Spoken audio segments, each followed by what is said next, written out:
আসসালামু আলাইকুম রাহমাতুল্লাহ। তো আমি ক্লাস শুরু করতেছি। আমাদের আজকের ক্লাস অটোক্যাড সফটওয়্যারের পেজ সেটআপ পদ্ধতি। কম্পিউটার ক্লাসের ২ নম্বর ক্লাস। আজকে ২ এবং ৩ নম্বর ক্লাসটা আপনাদেরকে দেখাবো। প্রথম ক্লাসটা হচ্ছে কি অটোক্যাড সফটওয়্যারের পেজ সেটআপ দিয়ে সার্ভে কাজের জন্য উপযুক্ত করা। তো এখানে লেখা আছে কম্পিউটারের মাধ্যমে ডিজিটাল ভূমি জরিপ। কম্পিউটারের মাধ্যমে ডিজিটাল ভূমি জরিপ। বর্তমান আধুনিক ও ডিজিটাল যুগে সর্বক্ষেত্রেই পুরাতন অ্যানালগ পদ্ধতি প্রবর্তন হয়ে ডিজিটাল ও আধুনিক পদ্ধতির বিপ্লব ঘটেছে। সার্ভে সেক্টরে বা জরিপ পদ্ধতিতেও এর প্রসার, প্রচলন ও ব্যবহার ব্যাপক হারে বৃদ্ধি পাচ্ছে। এখন বর্তমানে কম্পিউটারের মাধ্যমে জমির সকল কাজকর্ম মাপজোক করা যাচ্ছে। তাই জমি কম্পিউটারের জমির পরিমাপ ও অন্যান্য বিষয় জানা একান্তই প্রয়োজন। বর্তমানে কম্পিউটারের কম্পিউটার অটোক্যাড প্রোগ্রামের মাধ্যমে জমি জমার নকশা অঙ্কন, জমির পরিমাপ, ম্যাপ বা নকশার পরিমাপ ইত্যাদি করা যায়।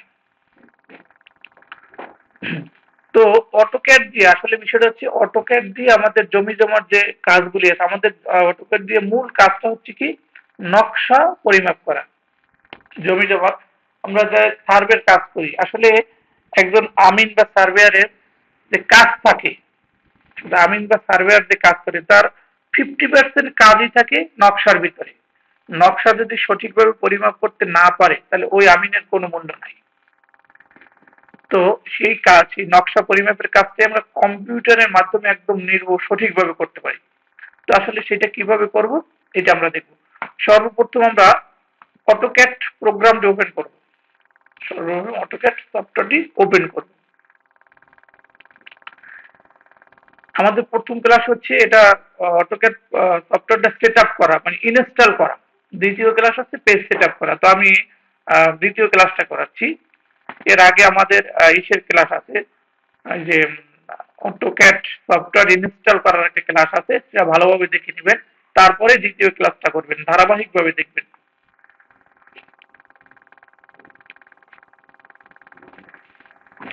তো আমি অটোক্যাড সফটওয়্যারটা ওপেন করছি। ওপেন করার পরে সর্বপ্রথম কাজ ইনস্টল করার পরে ওপেন করব আমরা। এই ওপেন করার পরে সর্বপ্রথম কাজ হচ্ছে পেজ সেট আপ করা। এই অটোক্যাড দিয়ে শুধুমাত্র যে জমি পরিমাপ করা বিষয়টা এরকম না। এই অটোক্যাড সফটওয়্যার দিয়ে অনেক কাজ করা হয়।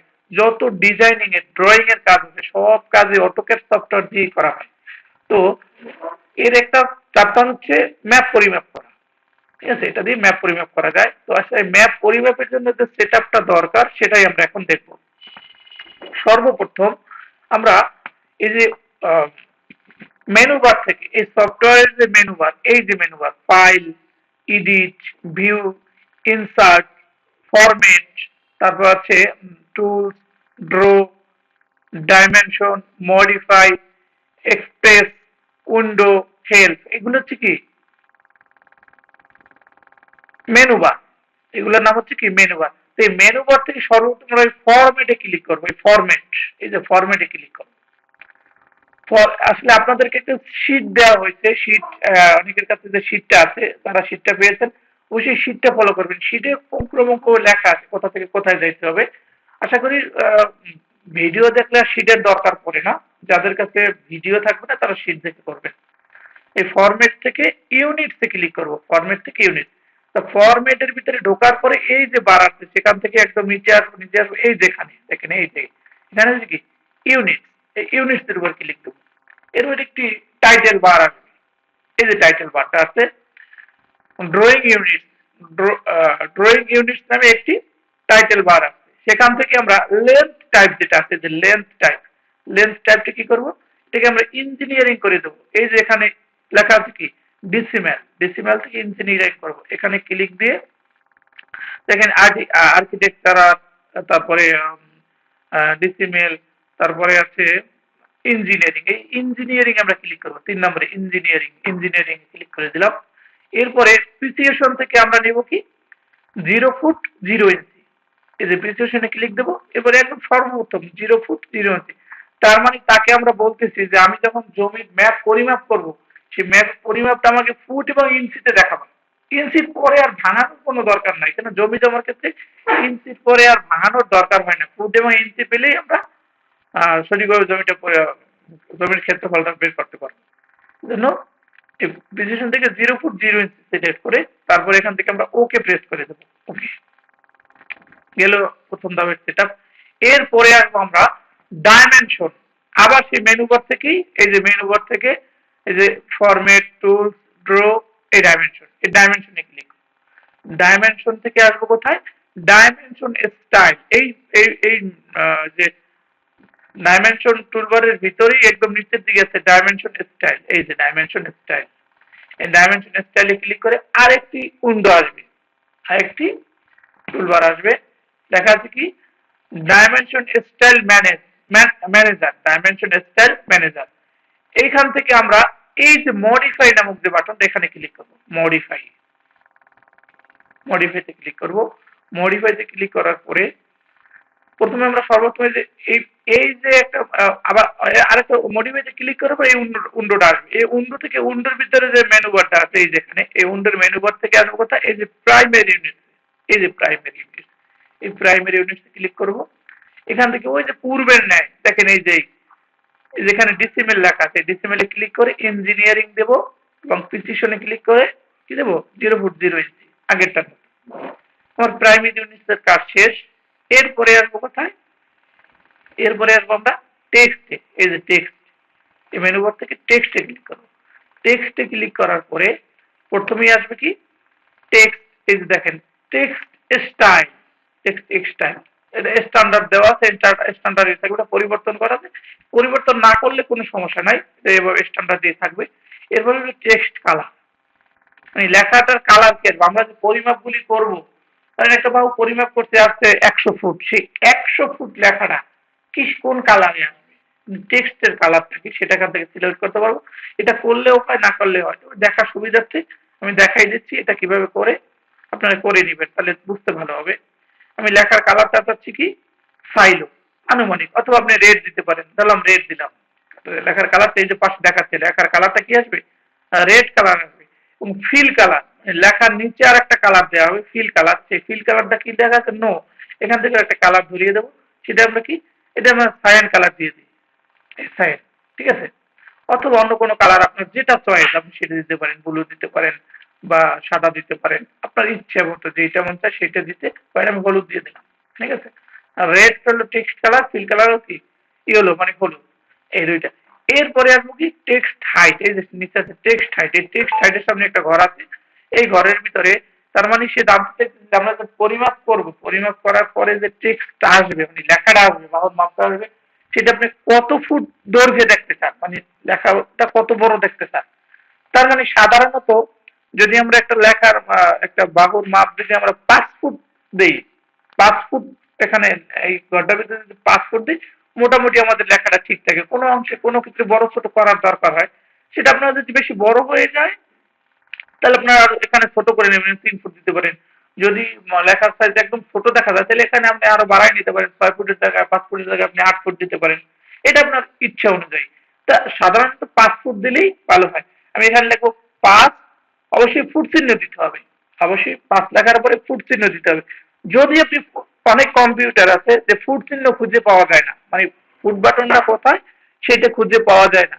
যদি ফুট বাটন খুঁজে পাওয়া না যায় সেক্ষেত্রে আপনি ইঞ্চিতে ইনপুট দেবেন। ইঞ্চিতে ইনপুট দেবেন কিভাবে, 5 ফুটকে আপনি ইঞ্চি বানাবেন, 5 ফুটকে ইঞ্চি বানাবেন। যেমন 5 ফুটের যদি ইঞ্চি বানাই তাহলে 5 12 60, 12 ইঞ্চিতে 1 ফুট হয়, 5 12 60, তাহলে এখানে শুধুমাত্র 60 লিখলেও 5 ফুট হয়ে যাবে। তার মানে এখানে শুধুমাত্র 60 লেখি, তুমি 5 ফুট না লিখে যদি 60ও লেখে, যে আমি কাটা দিয়া দেখলাম কি শুধু 60, এই 60 মানেও কি 5 12 60, তার মানে এখানেও 5 ফুট হয়ে গেছে। তার মানে কম্পিউটার কাজ করে ইঞ্চিতে, যদি ইঞ্চি উঠান তাহলে ইঞ্চি চিহ্ন উঠানো লাগে না, সংখ্যা উঠালে ওটা ইঞ্চিতে ধরে নেয়। আর যদি ফুট উঠান তাহলে আপনি ফুট চিহ্ন দিয়ে বুঝাইতে হবে, নাহলে সে বুঝতে পারবেন এটা কি। আশা করি বুঝতে পারছেন। দেখেন আমি যদি একটা সাইটে ক্লিক দিই তাহলে এটা দেখবেন যে আচ্ছা দেখাইতেছি। এরপরে আবার আসবো কোথায়, নিচে iOS স্ট্যান্ডার্ড, এই যে এখানে টেক্সট হাইট দেওয়ার পরে আসবো কোথায়, iOS স্ট্যান্ডার্ডে ক্লিক দেবো। এই iOS স্ট্যান্ডার্ডে ক্লিক দেওয়ার পরে দেখেন iOS স্ট্যান্ডার্ডে ক্লিক দেওয়ার পর আমার এই ঘরে কি টেক্সট হাইট 5 ফুট হয়ে গেছে না, দিছিলাম তো 60, দেখেন 5 ফুট অটোমেটিক সিনাপ বানাই নিচ্ছে। ঠিক আছে, তো এরপরে আমরা ওকে তে ক্লিক করবো। এই ওকে, ওকে তে ক্লিক করলাম। ওকে তে ক্লিক করার পরে আমার ওই উইন্ডোটা চলে গেলাম। এরপরে যে উইন্ডোটা আছে এখান থেকে আমরা কোথায় ক্লিক করবো, সেট কারেন্ট। তার মানে কি এতক্ষণ যা করলাম সেটা আমাদের সেভ করতে হবে। সেভ করার জন্য সেট কারেন্ট দিতে হবে, সেট কারেন্ট। অবশ্যই সেট কারেন্ট একটা দুইটা ক্লিক দিয়ে তারপরে ক্লোজে ক্লিক করে দেবেন। এই ক্লোজ। আমাদের পেজ সেট আপ করা শেষ। আমাদের প্রথম এই দ্বিতীয় নম্বর ক্লাস কি, পেজ সেট আপ করা। পেজ সেট আপ করা আমাদের শেষ, 1 নম্বর ক্লাস শেষ হয়ে গেল। এরপরে আমাদের 2 নম্বর ক্লাসে কি আসবে, অটোক্যাড সফটওয়্যারের ভিতরে ম্যাপ প্রবেশ করানো। অটোক্যাড সফটওয়্যারের ভিতরে ম্যাপ প্রবেশ করানো, এখন আমরা সেটা দেখবো। ঠিক আছে, এখন থেকে আমাদের 2 নম্বর ক্লাসটা শুরু হবে। আচ্ছা, ম্যাপ প্রবেশের জন্য এই যে আমাদের এই পেজটা আমাদের চালু আছে, চালু থাকা অবস্থা আমি আগে থেকে এটা সেভ করেও নিতে পারি। ঠিক আছে, অথবা সেভ না করলেও সমস্যা নেই, যখন আমরা একবারে ক্লোজ করবো তখন সেভ করে দেবো। আচ্ছা, এরপরে আমরা এখান থেকে আবার মেনু বারে যাব। এই অটোক্যাড সফটওয়্যারের মেনু বারে যাব। মেনু বারে যাওয়ার পরে এই যেখান থেকে ইনসার্ট, এই যে ইনসার্ট, ইনসার্টের উপরে ক্লিক দেবো। ইনসার্টের উপরে ক্লিক দেওয়ার পর ইনসার্ট থেকে দেবো কোথায়, রাস্টার ইমেজ রেফারেন্স, 4 নম্বরে রাস্টার। তো এখানে আরেকটা সুন্দর জিনিস আছে যে দেখেন মেনু বার থেকে 4 নম্বর অপশন, 1 2 3 4, 4 নম্বর অপশন। আবার 4 নম্বর ইনসার্টের ভিতর থেকেও 4 নম্বর, 1 2 3 4। মেনু বার থেকেও 4 নম্বর, ইনসার্টের ভিতর থেকেও 4 নম্বর। এই যে রাস্টার ইমেজ রেফারেন্স, এটা এখানে ক্লিক করব। এখানে ক্লিক করার পরে সিলেক্ট, এই যে সিলেক্ট ইমেজ ফাইল নামে একটি ডায়লগ বক্স আসবে। তার মানে ইমেজ সিলেক্ট মানে ম্যাপটা সিলেক্ট করতে বলতেছে। ম্যাপটা কিভাবে সিলেক্ট করব সেটা বলতেছে। এখন আমি এখান থেকে ম্যাপ সিলেক্ট করব, কোন ম্যাপটা এখানে প্রবেশ করাইতে চাই। তো আমার কম্পিউটারে কোথায় ম্যাপ আছে আমার নিশ্চয়ই জানা আছে। আপনার কম্পিউটারে কোথায় ম্যাপ রাখা আছে কোন ফাইলে সেটা আপনার জানা আছে। সেটা আমি এখান থেকে এই যেখানে যে ড্রপ ডাউন একটা চিহ্ন আছে এখানে, এখানে ক্লিক দেবো। এখানে ক্লিক দেওয়ার পরে দেখেন এখানে আমার কম্পিউটারের অনেকগুলি ফাইল মানে অপশন দেখাচ্ছে। এই যে ডেস্কটপ দেখাচ্ছে, নেটওয়ার্ক, তারপরে এই যে দিস পিসি মানে মাই কম্পিউটার, দিস পিসি অথবা এই দিস পিসিতে আমি ক্লিক দিলাম। দিস পিসি ক্লিক দেওয়ার পর আমার কম্পিউটারে 2টা ফোল্ডার আছে, একটা হলো সি আর একটা হলো ডি। 2টা ড্রাইভ আছে, সি ড্রাইভ এবং ডি ড্রাইভ। আমার ম্যাপ রাখা আছে ডি ড্রাইভে, আমি ডি ড্রাইভ ওপেন করলাম। ডি ড্রাইভ থেকে আছে যে অটোক্যাড লেখা ফাইল, এটার ভিতরে ম্যাপ আছে, এটার ভিতরে ঢুকলাম। এরপরে এখানে আমি ঢুকলাম, ঢোকার পরে এই যে দেখেন এই একটা ম্যাপ আছে, মানে আমার যেখানে ম্যাপ আছে এই ম্যাপটা প্রবেশ করাইতে চাই, এইটাকে আমি ক্লিক দিলাম। দেওয়ার পরে অথবা এই যে ক্লিক দেওয়ার পরে ম্যাপটা এখানে প্রদর্শিত হবে সাইটে। এই সাইটে প্রদর্শিত হওয়ার পরে আমি এখান থেকে কি করব, ওপেনে ক্লিক দিয়ে দেবো। ওপেনে ক্লিক দেওয়ার পরে আরেকটি ডায়লগ বক্স আসবে, একটি ডায়লগ বক্স আসবে। সেখানে লেখা আছে ইমেজ, ইমেজ নামে একটি ডায়লগ বক্স আসবে। সেই ইমেজ নামে ডায়লগ বক্সের মধ্যে স্কেল নামের একটা ঘর থাকে, এই দেখেন স্কেল, এই দেখেন লেখা আছে কি স্কেল, স্কেল নামের একটা ঘর আছে। এই স্কেলের অনুপাত বসাইতে হবে। তার মানে আমরা জানি বাংলাদেশের প্রেক্ষাপটে 4টা স্কেল বা আরো বিভিন্ন স্কেলে ম্যাপ তৈরি হয়। সাধারণত বেশিরভাগ ম্যাপই 4টা স্কেলে পাওয়া যায়। তার ভিতরে সব থেকে বেশি পাওয়া যায় 16:1 মাইলে। তো কম্পিউটার তো জানে না যে আপনি কোন ম্যাপ এখানে প্রবেশ করাইতেছেন, যেহেতু বিভিন্ন ধরনের ম্যাপ থাকে। 16:1 mile, 64:1, 16:1 mile, 32:1 mile, 64:1 mile, 80:1 mile. তো কম্পিউটার তো জানে না যে আপনি কোন ম্যাপ প্রবেশ করাইতেছেন। এই জন্য এখানে ম্যাপের অনুপাত মানে স্কেলের অনুপাতটা আপনাকে বসাই দিতে হবে। অনুপাতটা কিভাবে বসাবেন, এখানে একটা চার্ট আছে আমাদের যে দেওয়া হয়, এখানে একটা চার্ট আছে। এখানে একটু নিচে গেলে আপনাকে একটা চার্ট দেখাইতেছি। চার্টটা কোথায় গেল, বেশি নিচে চলে গেছে আমরা। এই যে এখানে একটা চার্ট আছে, নকশার স্কেল বসানো, নকশার স্কেল বসানো। দেখেন যে চার্টটা খেয়াল করেন, নকশা মাপার পূর্বেই নকশার স্কেল ঠিক করে নিতে হবে, তাই না? তাই উপর ইমেজ নামে ডায়লগ বক্সের মধ্যে স্কেল নামে একটি ঘর আছে, আমি যে কথাটা বলছিলাম। এই যে ইমেজ নামের ডায়লগ বক্সের ভিতরে স্কেল নামের একটি ঘর আছে, তাই না? স্কেল নামের একটি ঘর আছে, সেখানে স্কেল অনুপাত বসাইতে পারবে। তো স্কেলের অনুপাত বসানোর জন্য এই যে স্কেলের যে এই যে ঘরটা, এই দেখেন একটা চার কোণে একটা বাউন্ডারি দেওয়া আছে, এই ঘরের ভিতরে এই যে কি লেখা আছে, specify on screen, specify on screen, এখানে টিক মার্ক দেওয়া আছে, টিক মার্কটার উপর একটা ক্লিক দিলে টিক মার্কটা উঠে যাবে, উঠে গেলে আমার নিচে লেখার অপশন চালু হবে।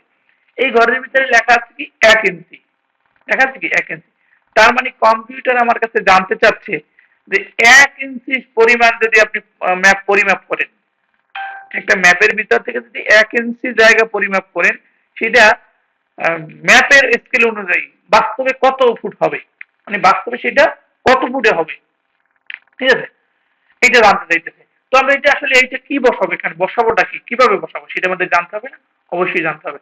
তাহলে আমরা এই চারটা দেখতে পারি, এই যে চারটা দেখেন এখানে লেখা আছে, যদি নকশাটি 16 ইঞ্চি সমান 1 মাইল হয় তবে ঘরটির মধ্যে 330 লিখতে হবে। ঘরটির মধ্যে এই যে ঘরের মধ্যে কত 330 না 330 ফুট লিখতে হবে। যদি নকশাটি 16 ইঞ্চি সমান 1 মাইল হয় তবে ঘরের ভিতরে 330 ফুট লিখতে হবে, এই যে ঘরটার ভিতরে 330 ফুট লিখতে হবে। যদি নকশাটি 32 ইঞ্চি সমান 1 মাইল হয় তবে ঘরটির মধ্যে 165 ফুট লিখতে হবে। যদি নকশাটি 64 ইঞ্চি সমান 1 মাইল হয় ঘরটির ভিতরে 82.5 ফুট লিখতে হবে। যদি ডট ডট দেওয়া আছে, যদি নকশাটি 80 ইঞ্চি সমান 1 মাইল হয় তাহলে ঘরটির ভিতরে কত লিখতে হবে, 66 ফুট লিখতে হবে। ওই ঘরটার ভিতরে, কোন ঘরটার ভিতরে, এই যে এই ঘরটার ভিতরে। তাহলে আমি যে নকশাটা প্রবেশ করাইতেছি এই নকশাটা আসলে 16 ইঞ্চি সমান 1 মাইল। এটা কিভাবে জানলাম, এটা আমার আগে থেকে জানা আছে। তো আপনারা আগে থেকেই নকশা প্রবেশ করানোর আগেই নকশার স্কেলটা জেনে নেবেন যে নকশাটা আমি যে নকশাটা ওখানে প্রবেশ করাবো সেটার স্কেলটা কত, সেটার স্কেলটা কত, ঠিক আছে। তাহলে নকশার স্কেল যেহেতু 16 ইঞ্চি সমান 1 মাইল, তাহলে আমার এই ঘরের ভিতরে লিখতে হবে কত, 330 ফুট, 330 ফুট চিহ্ন উঠে দেবে। যদি ফুট খুঁজে না পান তাহলে 330 ফুটে যত ইঞ্চি হয় সেটি উঠাইবেন। 330 যদি 12 দ্বারা গুণ করি তাহলে 3960 হয়। 330 ফুট অথবা 3960 এটা উঠাইলেই হবে। আশা করি বুঝতে পারছেন। এরপরে আমি সেটা ওকেতে প্রেস করবো, ওকেতে প্রেস করলাম।